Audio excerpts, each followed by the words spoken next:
All right, guys, welcome back to another episode of Breaking Barriers. We have a repeat offender here with us today. I'm super excited. This guy is literally a genius in so many ways. He's a great guy. He's a father. He's a husband. We got Dr. Scott Greenberg with us here of Greenberg Regen. I'm so grateful for you to be here with us today, Dr. Scott. How are you doing today? I'm doing great. Thanks so much for having me, John. Yeah, of course. And for those of you who don't know, Dr. Scott is making some massive moves in areas you wouldn't even realize. We're going to throw it up on the screen here. But for people, again, we have a lot of new people listening into this. For the people who are like, who is Dr. Scott Greenberg? Tell them a little about yourself. Tell them what you do and what you specialize in. Well, first of all, who am I? I'm a man with a mission who's very determined. So, and my determination comes from a lot of things. And some of it has to do with just who I am. But unfortunately, John, I know what it's like not to be good and not to Right. be well. Right. And I've gone through a long journey with myself over the years and have been able to heal myself and fix myself. And most things I do to patients are things that I've done to myself. Right. So, this is what I believe in, this is what I practice, this is what I do, and it might be unconventional, but I really don't care because in my mind it's proven, and I've proven it to myself over and over and over again. Right. So, when I was younger, I was hit by a drunk driver at about 75 miles an hour. I came within inches of losing my life, but fortunately, I've been able to bring life to so many people because the things I had to innovate on my own body to heal myself, I use to fix my patients. And, to me, that's just a blessing. So I think it kind of comes down to the overall theme of, when you got lemons, make lemonade. Because otherwise, my life could have been all lemons and all sour. And, my dreams were, ruined for a period of time, but they weren't because I turned that bad incident into something extremely positive. And it's really been life changing, not only for myself, but in my past 23 years of practice and being able to help people that really have no answers and no solutions to their problems. Yeah, I love so you've gone deeper with me on a story before that, you got into this accident and you were having just terrible migraines and terrible headaches through college and stuff. And, Right. it was literally messing with your like daily life. Correct. And what's so cool, not that that's cool in any sense of the word. But what's so cool though, is that you took that, painful situation, and you made it your life's mission to make sure that people don't go through that and find a way. Because you told me you went to doctors on doctors on doctors, and nothing Right. was changing. That's correct. And so you finally you found the way, and now you're helping people, and it's really incredible that I love hearing businesses and stories and journeys of people who literally create their life, their life's work, their life's mission, what they do for the rest of their lives, based off of an experience that happened to them. And it's quite remarkable that you've been able to help as many people as you have, and I know that firsthand based on just obviously us working together. But it's truly remarkable. What would you say to people out there? Because here's the thing, right? Starting a business and being in business like you are, right? Right. It's hard because in one way there's the entrepreneur, and then there's the artist, right? So Mhm. somebody who loves what they're doing, they're passionate, it's their mission, it's their life. And then there's the business owner who's like, the entrepreneur who's like, I want to make money, I want to move, I want whatever. Like, what advice would you give to somebody who's been through a situation, not necessarily similarly, right, but been through an experience and it changed them and made them want to start something? What advice would you give them to be able to create the success you have, not only in helping people and fulfilling your life's mission, but also being able to make your practice successful from the entrepreneur side too?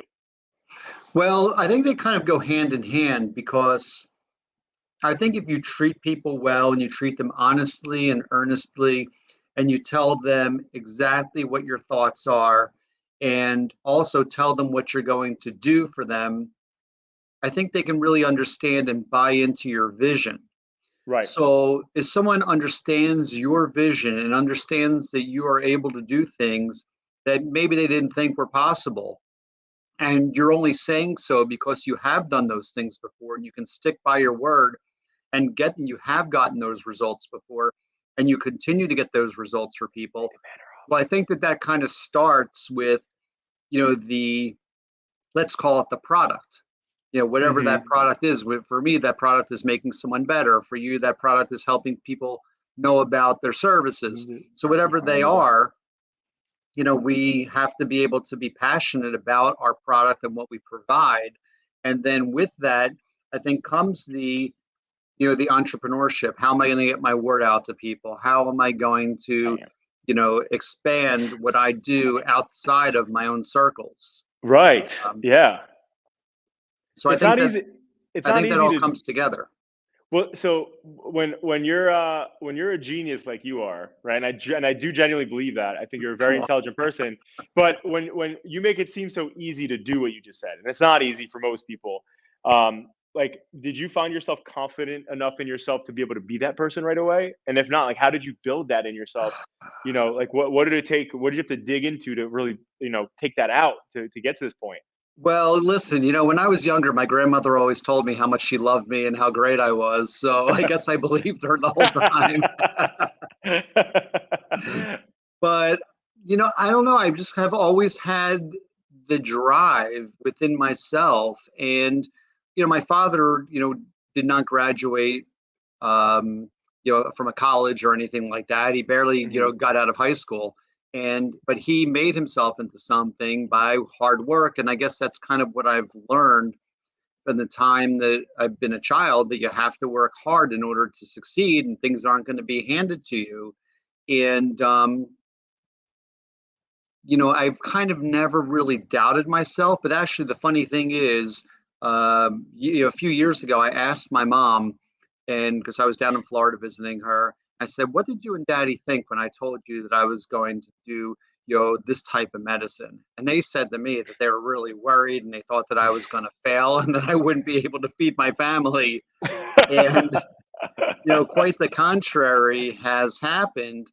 And, for me, though, it's kind of the only way that I can do things, because I can't do things that I don't believe in my heart aren't the right things.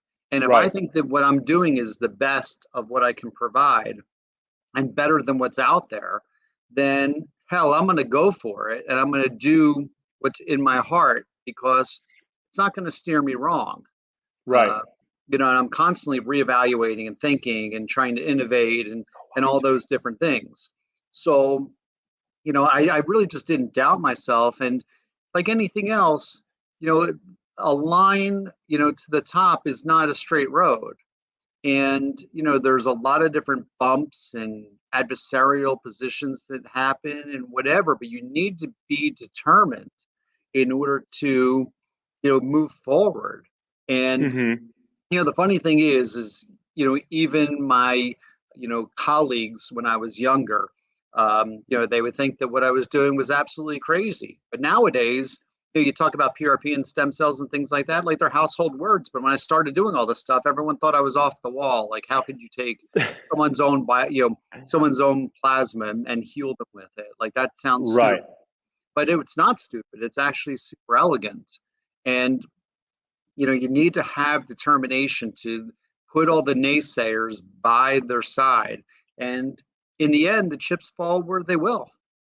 Right. So that's the way It's I re look at it. it's That's the way it's I look so at it. it's so cool though. I love that story. And I remember the first time we connected, you shared that. And for everybody that's listening in right now, I think it's so important. A lot of times, I feel like in anybody's journey, whether it's entrepreneurship based, obviously, what I love about doctors and MDs is that you know people look at them like just from the medical perspective. Obviously, you go to school, you put all this crazy time into school, but then you have to also be an entrepreneur, right? So it's like wild the twist between being a doctor, taking all the education, and then also having to run a practice, get employees, build your team, Yes. hire the right people.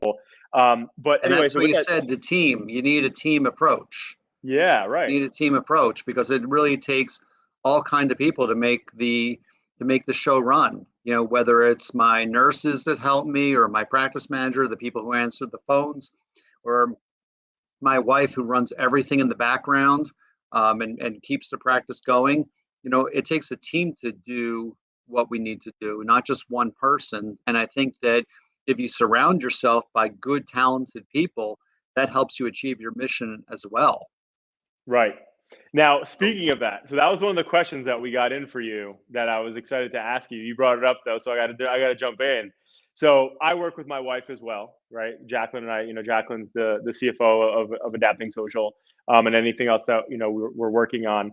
And her and Robin pretty much have very similar roles, obviously, in my organization, your organization. Right. I get asked this all the time, but I got asked for you today. How do you balance, right, the husband wife dynamic duo, right, in the workplace, and then be able to separate that from when you're in your personal and romantic life?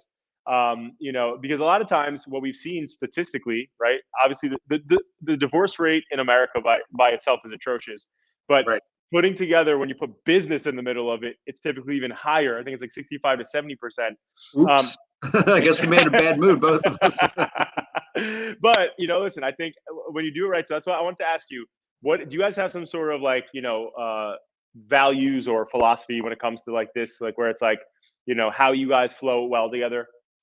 Well, listen, I don't think that that's such an easy question, and it certainly isn't unidimensional. And there are obviously Right, times that, I mean, I'm a brazen individual. My wife's a very brazen individual, and there are times that we just butt heads. It's just the way right, that it is, and we right, may not agree with things, and you have to figure out how to come to a resolution of that.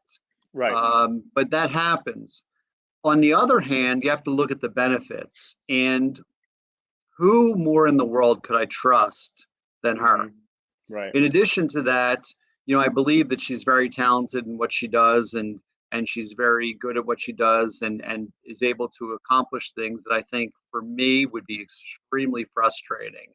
I would Hmm. not want to deal with the things that she deals with on a regular basis, like whether it's dealing with a computer issue, or how the EMR is working right or not right, or Right. how to go back to the to the to send off the 401k money or whatever it is that needs to Background. get done. Background. These are things that she takes care of, that she's on top of, and I don't Right. really need to even think about them, which really makes my life easier.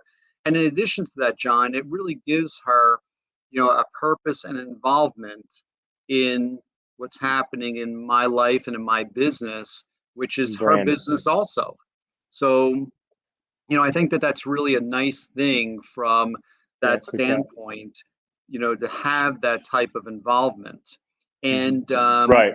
listen, to be very coy, Now go wide. every every wife thinks that their husband's an idiot for the most part, right? In some aspect. Right. So, I'm sure when I'm home, I do stupid things or whatever it is. But the nice thing is also, if my wife Robin comes to the office and she can actually see my patients as they're coming out, and they're always so happy to meet her, and they tell her stories of how we Hmm. changed their lives.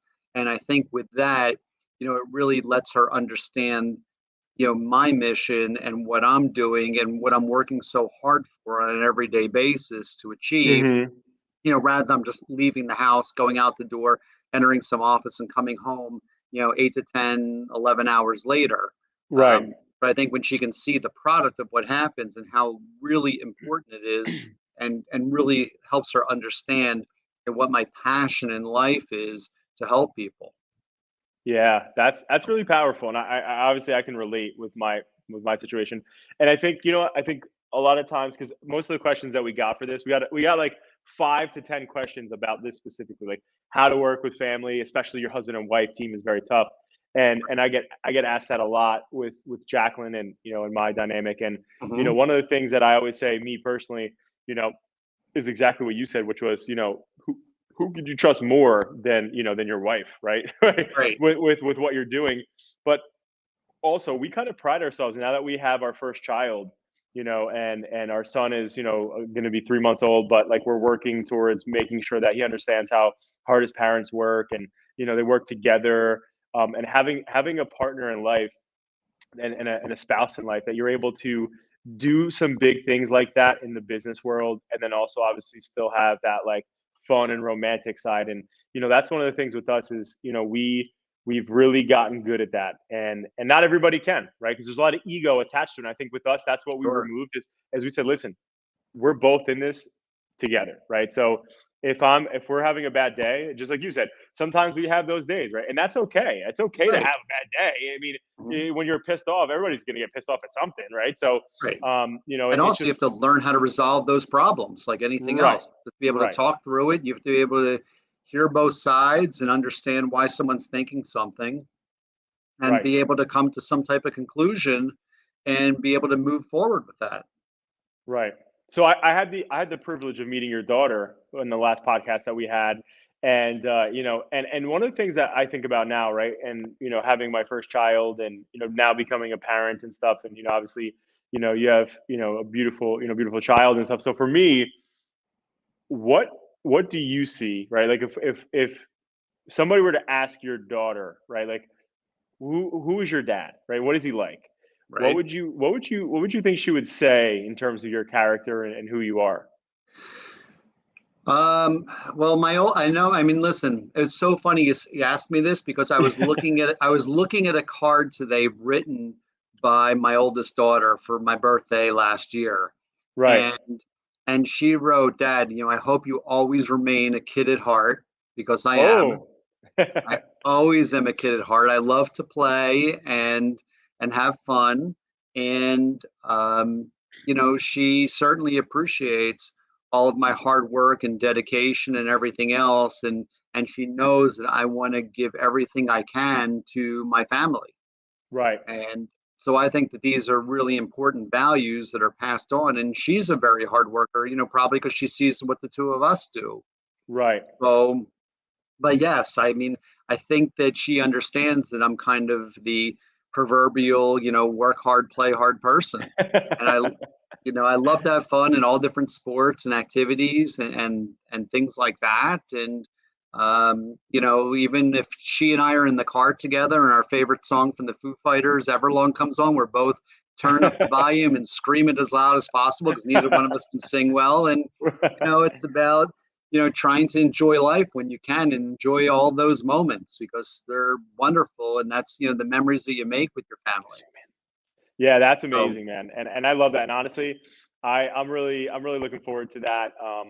For my son, obviously, and my future children, because that's the thing with me. I always get that from my wife. She's like, "You're literally such a big kid," and I think it's such an amazing compliment. It's not a negative compliment because it's such an amazing thing to still be, as you're getting older, still being youthful because age is just a number, right? At the end of the day, how you act and what you do is what really defines who you are.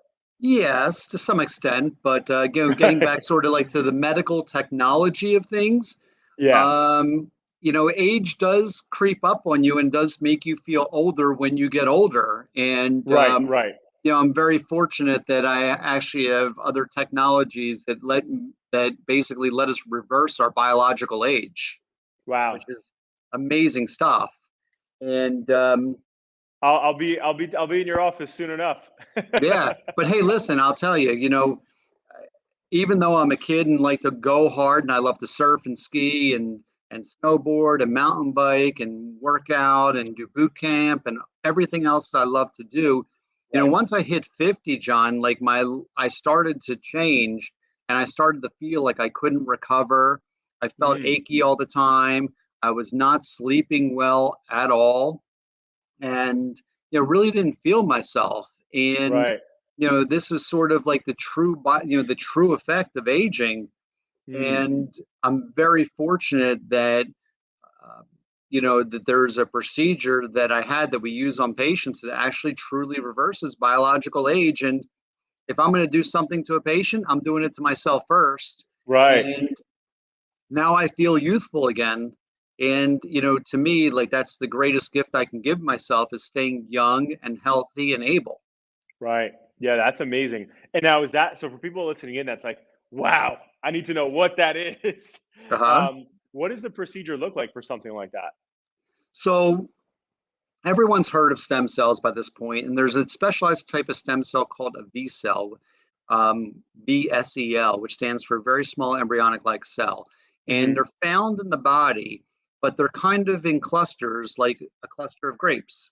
Right. So the nice thing is that V cells are super potent, and if you can give them cells if you can give the V cells back to yourself, they can go through your body and start to heal and rejuvenate and regenerate tissue. Mm. So in this procedure, what we do is we simply, put a catheter in, take out some blood of the patient, we process it in a certain way, and then Mm-hmm. apply a special type of laser to the plasma. And what the laser does is, as I said, it takes these B cells that are in clumps and breaks them up into individual cells. And then we give them back to the same IV and then actually use the same laser over different parts of the body to drive the cells into that area. And while this Mm. seems like space age kind of stuff, it's actually been studied and it's patented in regards to the process. Wow. So if we put the laser over parts of the brain, it'll actually help to drive the cells to the brain. If you put it over the heart, it'll drive cells to the heart. If you put Wow. it over the testicles, it'll drive cells to the testicles or to the ovaries. Right. And, it helps to basically rebuild what happens with age. So it turns back the biological clock. And the studies show that this, basically will amount to like 3 years of biological age reversal per treatment. Wow. So, yeah, which is actually more than any other single treatment can do. So, like as mentioned, for me, like I wasn't sleeping well. Now I sleep pretty good. In addition to that, I benchmarked several things in my body, and I saw my testosterone levels go up 20% from the highest levels that they had been, because they fluctuate. And they Right. went up 20% from the highest they've been in years. And Wow. my growth hormone went up about 25% from where it's been. Wow. And the neatest thing that I did was, as I mentioned, I love to work out.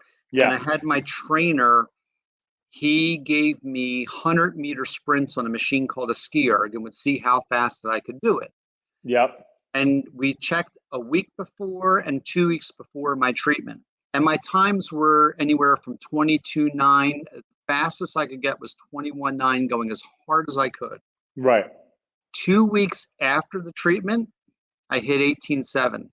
Wow. I Let's knocked it, go. I knocked my time off like crazy. And now, even 3 months later, I'm still hitting those times. So it's Wow. nothing that sort of just was like a Quick. short-term kind of kick. It's Yeah. maintained. And my weights in the gym that I do are just more. I can do Right. more and more stuff. I did deadlifts with a 150-pound kettlebell 10 times for 5 sets. Next day, felt pretty good. Didn't feel like someone beat the living daylights out of me.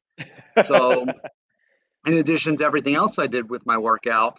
So, for me, and my personal philosophy of how I want to live my life and what I want to be, I'm going to keep on, using procedures like this to keep my internal body as youthful as possible and keep Right. my own cells working for me and my own Mm. cells making my body be as optimal as possible. Yeah, that's And amazing. yeah, so these things that we only thought were imaginable are really present and true.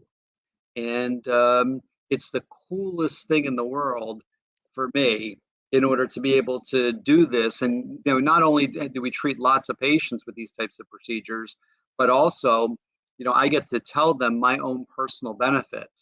So, Mm. and it's really, it's such a neat thing because some of the people that we treat with this are really, they just don't have other options. Right. For example, I had a woman who came in who's had COVID and can't get over the brain fog, the body aches, and also her breathing was horrible. And she sounded like, John, when I examined her, she sounded like a child in the ER who was in the middle of an asthma attack. Basically, Wow. no air movement, extremely wheezing, extremely tight. And we gave her this treatment again using her own plasma and her own B cells back in her body. And then because she was having problems with her brain and her lungs, that's where we used the laser, which is a painless procedure. Mm-hmm. Lasered over her lungs for 10 minutes, lasered over her brain for about 8 minutes, listened to her lungs again immediately, and they were clear right Wow. away. Wow. And again, she said to me, she's like, oh my God, she's like, I feel like someone just took a weight off my chest. And Wow. yes, it was really, really neat. And, a month later, she's still doing great. 2 months Good. later, still great. So the changes are actually, it's regenerative, it's rebuilding. So it's not Right. something that's going to go away. And, we've seen just so many really cool things. For example, I had a woman who had basically a cornea in her eye that was degenerating. Followed for years, was not getting better. They really didn't know what to do. Maybe eventually she needed a corneal transplant.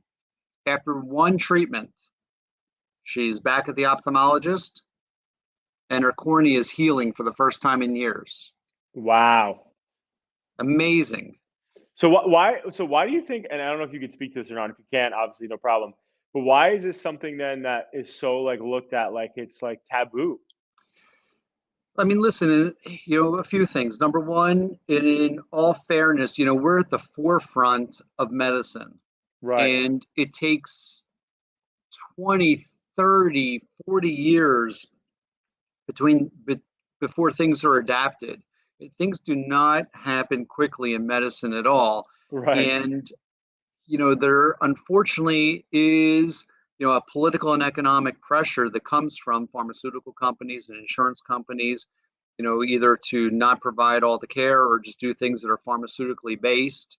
Right. And, for something that comes from someone's own body, there's not the same type of motives and incentives because there's no drug that's going to make billions and billions of dollars that can push through, the FDA trials for things like this.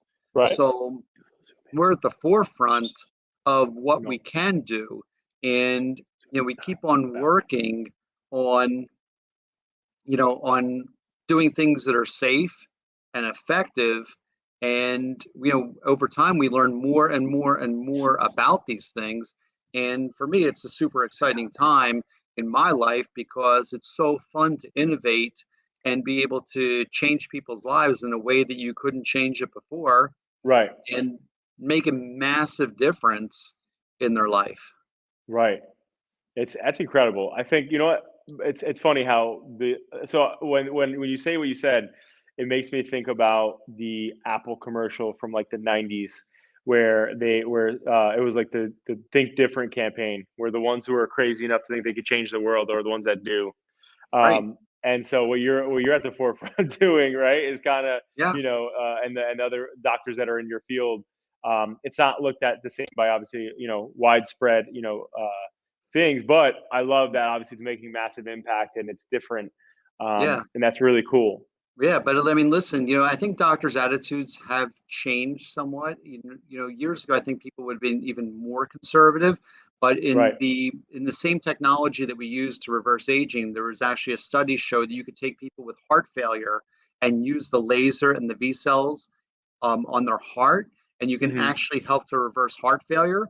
So I have some patients that are cardiologists that are helping me, work with their department heads, and department heads are actually interested in studying this technology and see Mm. what we really can do because they know that there really are no good options for these patients, and we may have a very plausible one that can help to change these people's lives in a way that is safe yet effective. So Right. I think they're a little more open to things than they used to be. But again, if there was a pharmaceutical drug behind it, things would obviously happen a little bit quicker. Yeah. Um, Right. but it may not be but that would be, fraught with side effects and problems and issues and everything else to where using something that's, what's called autologous, meaning comes from the patient's body, makes it Right. very safe and very effective. And, it's very different than using a drug. Right. So that's kind of the yin and yang of things. Who could have thought Um, that our bodies could provide more of this support to our sicknesses, which makes sense when you say it out loud, than medicine could do, right? So yeah, it's quite impressive. right. Well, listen, I mean, our body has mechanisms in order to heal and get better. Right. And, in traditional medicine, we take an anti-hypertensive, an anti-cholesterol, an anti-inflammatory. But our body is set up with all these mechanisms that if you provide it the right tools, whether it's the right nutrition, the right lifestyle, even the right mental frame, you can actually make things heal and make things change. Right. So, getting to the mental standpoint, there's studies that have been done on meditation, John, and looking at changes in actual areas of the brain growing and expanding from meditating. So it's Wow. essentially like when you exercise your arm and your arm gets bigger, you can exercise your brain in different parts and make parts of the brain Mm, get bigger too. So your body is a very learnable, adaptable tool. right. Do you So meditate? I do. I'm not a champ at meditation, but I do the best that I can. It's hard to keep out all your thoughts and things like that, especially when you have a Right. million things on your mind. But I do Right. try to do it, at least on a daily basis. And I might not be great at it, and maybe I can only do it for a few minutes at a time. But I think it's better to try to do something rather than nothing.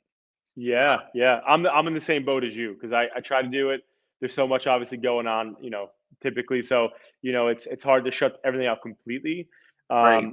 But I found that when I do it after and I don't know if there's anything to do with it, but I do a lot of fasted workouts in the morning. So I do like fasted cardio and things like that. So I'm not eating before I'm working out, and then I do it right after I work out. And obviously I'm breathing heavy. I don't know if but that has been my best state to meditate in for me Hmm. personally, at least. But yeah, I would agree with you, and I think it's really cool to think about that because a lot of times, to your point, a lot of people are always. If I asked you right now, hey, Dr. Greenberg, how do I grow my biceps or triceps? And like everybody else, you're gonna say, we'll go work out, eat healthy, whatever. But nobody thinks about the brain and how we can expand that. But I love that you just exposed kind of like meditation and internal focus does that. Yeah, I think it's really important. I think it's Yeah. really important. Yeah, So, absolutely. yeah, and then listen, everyone has to find what works for them at the right place, the right time, the right, whatever it is that they need in order to do it.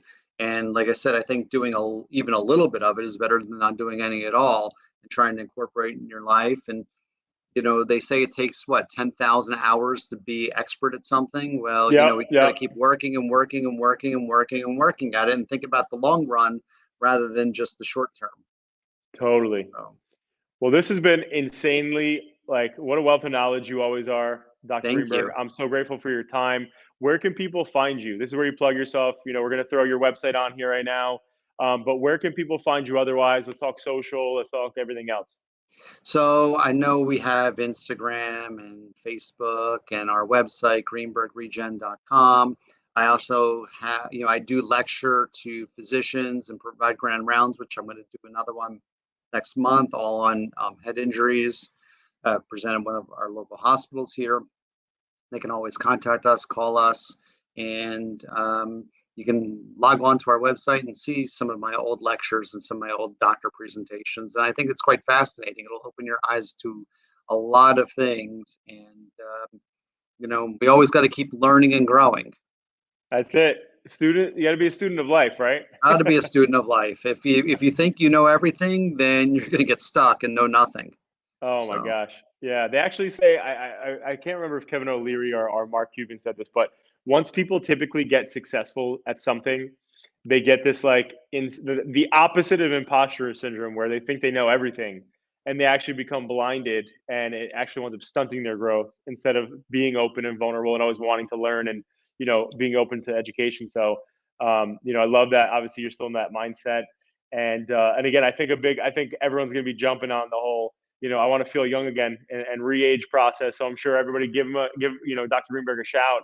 His yeah. website's listed right here. He's available. Obviously, great, I great keep guy. those biceps big, That's it. That's it.